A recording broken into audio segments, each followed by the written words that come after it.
recommendation is a vital part of the application process. In fact, the recommendations are your third-party endorsement. So far in your application, the admissions board has, they would have read stories that you've told them about yourself. The recommendation gives them a quote-unquote objective perspective of what you've done to check the credibility of your story and whether it's authentic. So what I tell applicants with regards to recommendations is you've got to choose a brand champion, someone who understands your brand, not a recommender, not just somebody who can write a letter for you, but somebody who gets you, understands your values, your objectives, what you're trying to do, and who you are. They've seen your experience, they've seen you grow and develop, and they're invested in you. So these are core roles and core beliefs that you should have when looking for a recommender. Now, how do you know who's a good recommender? There are 5 questions that I would say you should ask them, okay? If a recommender answers you with any one of these 5 responses, flee and find somebody else, okay? First, if they tell you, business school, why do you want to go to business school? That's not necessarily somebody who's going to be committed to your going to business school. If they say to you, why are you applying to these schools? Don't you think they're too high for you? That's a clue, okay? Another one is they say, oh, I've done a million of these. I can do this in my sleep. Don't let me take I'm not going to sit down or have any dialogue with you. I'm an expert.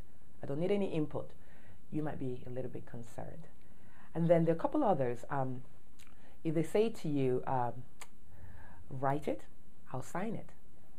Very, very common, believe it or not.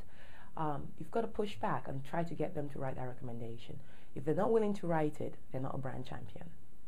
And then finally, I'm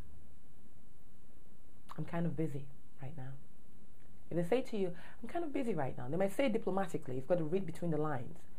That's them saying, I don't necessarily either care about you or you're not that important to me. I don't value you as much that I'm going to really go out of my way to write a brilliant letter of recommendation for you. So watch out for these few responses, and that will give you a clue. Okay. Now, as far as what you need to keep in mind as far as recommendations, they have to be someone who have supervised you, whether in a professional arena or outside of work, so they can attest to your leadership. At the end of the day, business schools are looking for leaders. They want people who have a track record of leading, creating change, managing people, even if they're very early in their career. So look for people who have examples. Don't opt for the big name, big title, MD, CEO of your firm who could barely remember your name, or the alumnus with whom you've worked just 4 years ago, and they don't have a lot of evidence to talk about. Look for people who really know you very well. Maybe they don't have an MBA or from a name brand school. It doesn't matter.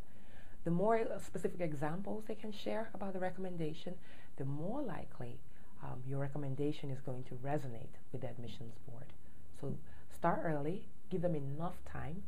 I can't tell you how many situations recommenders have derailed applicants' dreams by procrastinating or doing a shoddy job and not really spending enough time. So approach them 6 months before you're going to apply. So if you're thinking of applying for round 1, this is the time to begin to reach out to your recommenders and prepare them beforehand. So all the best to you.